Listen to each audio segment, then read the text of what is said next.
Hi guys, நீங்கள் இட்லி சாம்பார் வந்து நல்லா இருக்குது அப்படின்னு சொல்லி நிறைய பேர் சொன்னீங்க. இப்போ வந்து பார்த்தீங்கன்னா அதே இட்லி தோசைக்கு சூப்பரான ஒரு தக்காளி சட்னி மாதிரி, இது என்ன பேர் வேணுமோ நீங்கள் வச்சுக்கோங்க, எனக்கு பேர் சொல்ல தெரியல. இப்போ நாங்கள் 2 பேர் தான் இருக்கோம், அதாவது உங்கள் சிக்கா மாமாவும் நானும் தான் இருக்கோம். அதனால் சூப்பராக இந்த சட்னியும் கூட பாருங்கள், நான் நிறைய தான் வைப்பேன். ஏன்னா எங்கள் வீட்டில் சட்னி சாம்பார் இது எல்லாமே நிறைய தான் ஊற்றி சாப்பிடுவோம். ஏன்னா அந்தளவுக்கு டேஸ்ட்டாக செய்கிறதுனால எதுவுமே கெட்டியாக வச்சா எங்கள் வீட்டில் யாருமே சாப்பிட மாட்டாங்க. தண்ணியாக தான் வைப்பேன், அது கறி குழம்போ மீன் குழம்போ சாம்பார் சட்னி அந்த மாதிரி. இப்போ அதுக்கு என்ன பண்ண போகிறேன் அப்படின்னு பார்த்தீங்கன்னா, ஒரு பெரிய வெங்காயம் எடுத்துருக்கேன் பாருங்கள், பெரிய வெங்காயத்தை தோல் உரிச்சு எடுத்துருக்கேன். அதுக்கப்புறம் பார்த்தீங்கன்னா ஒரு 2 தக்காளி போதும், இந்த இதுவும் கூட போதும். ஏன்னா ஒரு ஆள் 2 பேர் தான் அப்படிங்கிறனால. ஆனால் கொஞ்சம் நிறையா சட்னி வைக்கணும். அதனால் இப்போ என்ன பண்ண போகிறேன் அப்படின்னா 1.5 வெங்காயமாக போட்டுக்கிறேன். எங்கள் 2 பேர்த்துக்கும் சேர்த்து 1.5 வெங்காயம். அதாவது 2 பேர்த்துக்கு தான் நான் போடுறேன். நீங்கள் இது கொஞ்சம் சட்னி கொஞ்சம் கம்மியாக சாப்பிட்றவங்களா இருந்தால் ஒரு 3 பேர்லேருந்து 4 பேர் வரைக்கும் சாப்பிட்லாம் நான் போடுற அளவு. அதனால் இப்போ ஒரு 1.5 பெரிய வெங்காயம், ஒரு 4 பல்லு பூண்டு, சரியா?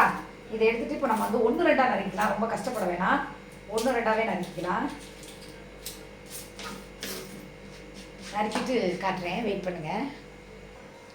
அதாவது பார்த்தீங்கன்னா உங்கள் அண்ணன் கருவேப்பிலை மல்லித்தலை எல்லாமே வாங்கிட்டு வந்தாங்க. அது வந்து புதினா, இதில் கொஞ்சம் புதினா இருக்குது. அதனால் இப்போ என்ன பண்ணுறோம் அப்படின்னா, இதை வேஸ்ட் பண்ண வேணாம், இதையும் சட்னியில் வந்து நம்ம போட்டுக்கலாம். இப்போ இது எல்லாமே நான் முடிச்சுட்டு உங்களுக்கு நான் காமிக்கிறேன், சரியா?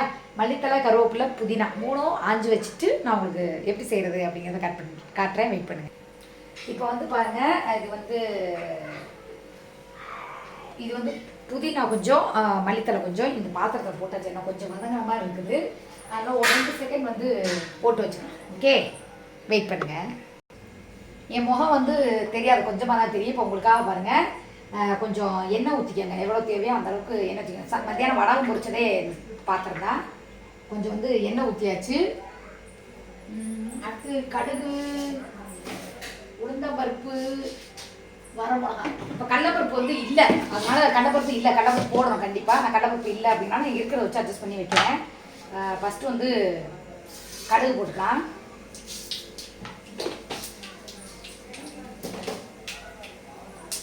அதுக்கப்புறம் கொஞ்சமாக உளுந்தம்பருப்பு, ரொம்ப போடாதீங்க, வளவளன்னு இருக்கும். இந்த பாருங்க, இந்த அளவுக்கு போட்டுக்கோங்க, ஒரு 4 அந்த மாதிரி போட்டுக்கோங்க.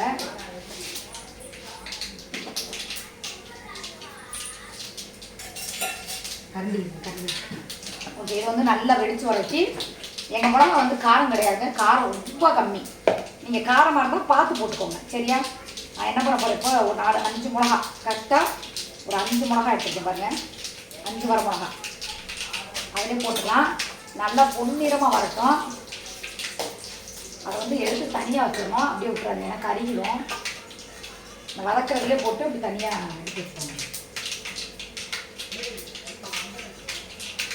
அதுக்கப்புறம் பார்த்தீங்கன்னா என்னென்ன நறுக்கி வச்சுருக்கேன் அப்படின்னு பாருங்கள். 3 தக்காளி, 2 பெரிய வெங்காயம், 4 பல்லு பூண்டு, கருவேப்பிலை, மல்லித்தலை அப்படின்னா போட்டிருக்கேன். ஓகே, இப்போ வெங்காயத்தை போடுறேன். ஒன்றா போட்டு வதக்கணும் மெதுவாக, சரியா? சூப்பராக இருக்கும் அந்த சட்னி, செஞ்சு பாருங்கள். அதை கெட்டியாக வைக்கிறத விட தண்ணியாக சாப்பிடுவாங்களே. இது நல்லா வதக்கட்டும், காட்டுறேன். இங்கே பாருங்கள், நல்லா பெரிய வெங்காயம் வதங்கிட்டு சும்மா கொஞ்சம் நல்லா அந்த பச்சை வாசம் போகிற அளவுக்கு வதங்கினா சரி. அதுக்கப்புறம் வந்து பார்த்திங்கன்னா தக்காளி போட்டுக்கலாம். தக்காளி வெங்காயம் சீக்கிரம் வதங்கணும் அப்படின்னா அப்படியே 4 பல்லு பூண்டு, கருவேப்பிலை எல்லாத்தையுமே போட்டுக்கலாம். இது வந்து இது 4 பேர் சாப்பிட்லாங்க, இதுவே நிறைய, 2 பேருக்கு இல்லை, ஜாஸ்தியாகவே செஞ்சுருக்கேன். 4-5 பேர் சாப்பிட்லாம். இந்த பாருங்க, உப்பு கொஞ்சம் போட்டிங்கன்னா சீக்கிரம் வதங்கிடும்.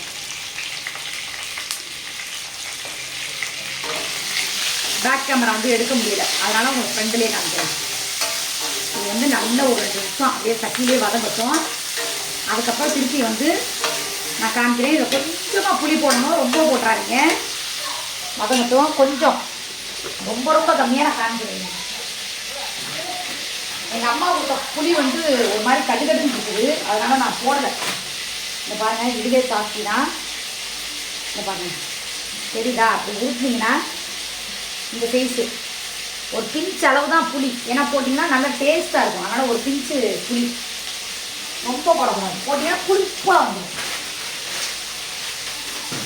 நாளைக்கு வந்து பார்க்குறேன், சப்பாத்தி குருமா அந்த மாதிரி வைக்க முடியுமா. நானும் உங்கள் அண்ணனுக்கு சப்பாத்தி போடலான்னு பார்க்குறேன். சப்பாத்தி போடலைன்னா உங்கள் சப்பாத்தி பிடிக்கல பாக்குது, இல்லைன்னா பூரி பூரி போட்டு காமிக்கிறேன். நாளைக்கு என்ன வேணும் அப்படிங்கிறத வந்து லைவ்ல இல்லைன்னா கமெண்ட்ல சொல்லுங்க. ரெண்டாவது நல்லா பார்த்துக்கோங்க, சூர்யா விழுதுகளில் தான் நான் நைட்டு 9 மணிக்கு லைவ் வருவேன். சூர்யா மீடியாவில் இனிமேல் நான் லைவ் வர மாட்டேன். ஓகே, நல்லா அப்படியே கொஞ்சம் நேரம் வதங்கட்டும், வெயிட் பண்ணுங்கள், வதங்க ஊற்றி காமிக்கிறேன். இப்போ பாருங்கள், கொஞ்சம் நல்லா ஓரளவு இது தானாக எடுக்கிறனால கொஞ்சம் இப்படி திருப்தியாக இப்போ வந்து கொஞ்சம் நல்லா வதங்கிடுச்சு பாருங்கள். வாசம் சும்மா கும்பூன்னு இருக்கும். இதில் பெருங்காயம் அப்படி இப்படின்னா சேர்க்க வேண்டாம், ஏன்னா ரொம்ப ஒரு மாதிரி பெருங்காயம் வாசம் வந்துடும் சட்னியில். அதுதான் பூண்டு போடுறது. சாரி, ஒரு துளி இஞ்சி போடணும், நான் மறந்துட்டேன் பாருங்கள். எங்கள் ஒரு பிஞ்சு இஞ்சி பாருங்க, இவ்வளோக்கும் இவ்வளோ தான் புளி எடுத்துக்கணும். இது எல்லாமே வரது கலர் பார்த்தாலே சும்மா அப்படியே செம்மையாக இருக்கா. ஒரு பிஞ்சு இஞ்சி. ஓகே, நான் இஞ்சி வாங்கி எங்கே பழுத்து வச்சுருக்கேன்னு பார்க்குறீங்களா? இங்கே வருங்க, எங்கள் மணி பிளான்ட்டுக்குள்ள. ஏன்னா இது ஈரமாக இருந்தால் சீக்கிரம் காயாது, நல்லா ஃப்ரெஷ்ஷாக இருக்குன்னு சொல்லிட்டு இது வந்து இவ்வளோ இஞ்சி வாங்கினதுக்கு ஓசியாக கிடக்கிற நீங்கள் சண்டை விட்டு ஓசியாக வாங்கிட்டு வந்தேன். ஓகே, மணி பிளான்ட் பாருங்கள், கொஞ்சம் தண்ணி ஊற்றணும், நைட்டில் தண்ணி ஊற்றக்கூடாதுன்பாங்க. அதை வந்து நீங்கள் வந்து கவலைப்படாதீங்க. என்னென்னா தண்ணி வந்து வேஸ்ட் பண்ணலாம். நம்ம இந்த தலையெல்லாம் கழுவி இருக்கும் இல்லையா, இந்த தண்ணியெல்லாம் கூட ஊற்றலாம். இவ்வளோ இஞ்சி போட்டுறாதீங்க நீங்கள் பாட்டுக்கு. ஐயோ ஊற்றிடும். நான் காமிக்கிறேன் எவ்வளோ போடுறதுங்க.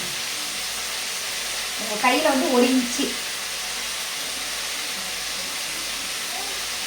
ஓகே, அதே ரெண்டாக கட் பண்ணி இந்த இவ்வளோ தான் போடணும். ஏன்னா செரிமானத்துக்கு வெங்காயம் தக்காளி நம்ம சேர்த்துறதுனால பெருங்காயம் போடக்கூடாது. பெருங்காயம் போட்டால் ஒரு மாதிரி ஸ்மெல் வந்துடும், சாப்பிடவே முடியாது. அதனால் 1 பிஞ்சு இந்த பாருங்க.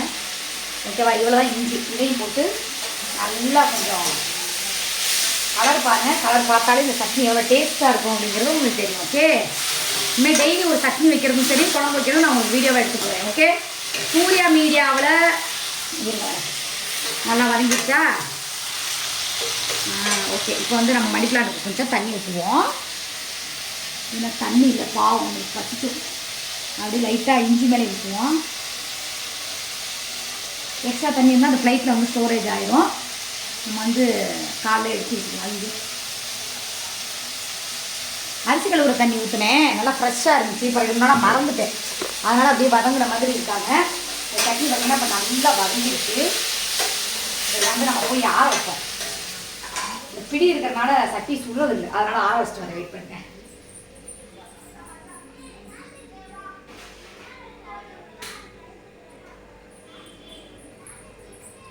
இப்போ வந்து ஆற வச்சுட்டேன். ரெண்டாவது திரும்பியும் சொல்கிறேன், சூர்யா மீடியா அஃபீஷியலில் இனிமேல் வீடியோ மட்டும்தான் வரும், லைவ் நான் வரமாட்டேன்.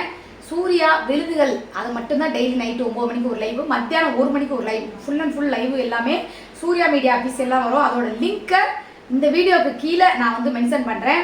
நீங்கள் போய் அந்த லிங்க்கை தொட்டிங்கன்னா ஆட்டோமேட்டிக்காக உங்களுக்கு அந்த சேனலுக்கு போயிடும். அதனால் போய் இல்லைனா சர்ச் பண்ணி பாருங்கள். சர்ச் பண்ணி பார்த்தாலே உங்களுக்கு தெரியும். ஒரு 3000 சம்திங் பேர் இருக்காருன்னு நான் நினைக்கிறேன். அதனால் ஓகே, இனிமேல் டெய்லி ஒரு சமையல் வீடியோ மட்டும் இதில் போட்டுக்கலாம். ஓகே, வெயிட் பண்ணுங்கள், அரைச்சரி சட்னி இருக்குன்னு காட்டுறேன். ஹாய் காய்ஸ், இப்போ வந்து பாருங்கள், ரொம்ப சூப்பராக வந்து ஆறிடுச்சு. ஓகே, இப்போ வந்து சட்னி அரைக்கலாம்.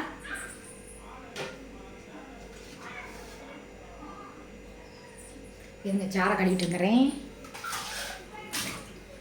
ஃபஸ்ட்டு வந்து மிளகா போட்டுக்கலாம். 4 மிளகா தாராளமாக, இது வந்து காரம் இருக்காது. 1 இருக்கட்டும், எப்போவுமே 1 மிளகா வச்சிருவேன் நான், ஏன்னா காரம் பார்த்துட்டு போட்டுக்கலான்ட்டு. சூப்பராக இருக்குங்க சட்னி, செம்மையாக இருக்கும். இதே மாதிரி நீங்கள் செய்யுங்க. இது பேரெல்லாம் கேட்டிங்கன்னா எனக்கு தெரியாது, நான் ஏதோ ஒரு சட்னி வைப்பேங்க. இஞ்சி பூண்டு இதெல்லாம் போட்டதுனால நல்லா சாப்பிட்டு ஏப்பமாக வரும், நல்லாயிருக்கும். உங்கள் மாமா புசுன்னு இருக்கார்ல, இப்படி தான் சமைச்சு கொடுப்பேன் பார்த்து. ஏன்னா நைட் டயத்தில் அவருக்கு இந்த தக்காளி இதெல்லாம் சேராது, கொஞ்சம் தண்ணி ஊற்றிக்கணும். ஏன்னா தண்ணி ஊற்றுறனா அரைக்காது.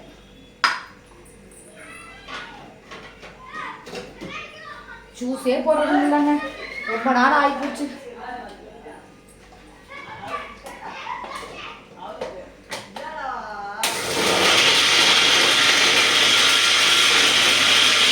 பாருங்க, கலர் சூப்பராக இருக்கும்.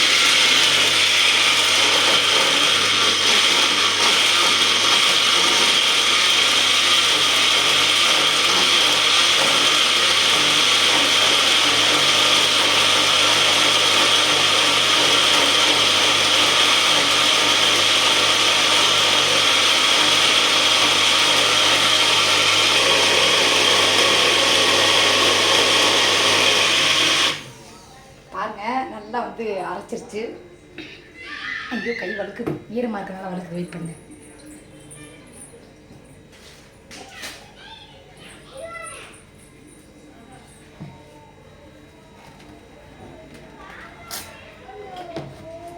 பாருங்க எப்படி இருக்குது அப்படின்னு சொல்லிட்டு ரொம்ப சூப்பராக இருக்கும். இது வந்து அப்படியே கெட்டியாக வேணா அப்படியே சாப்பிட்டுக்கோங்க, தண்ணி வேணா தண்ணி கலந்துக்கோங்க. நான் கண்டிப்பாக தண்ணி கலப்பேன்.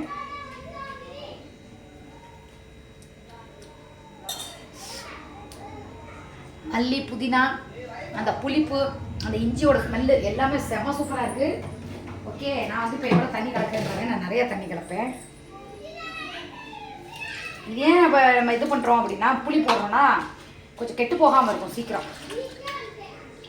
சரியா? இப்போ தாங்க ஊற்றி நாங்கள் நிறைய இது பண்ணி நாங்கள் வந்து சாப்பிடுவோம். இன்னும் கூட கெட்டியாக இருக்குது, இன்னும் கூட கொஞ்சம் தண்ணி ஊற்றிக்கலாம்.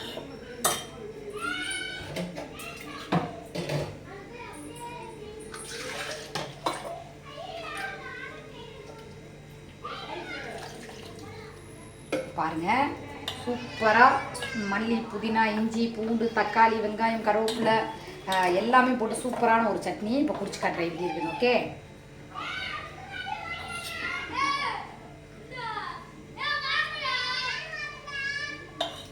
லைவ்ல வேற வச்சு சாப்பிடக்கூடாதுட்டீங்க, அதனால வந்து நான் சாப்பிட முடியாது.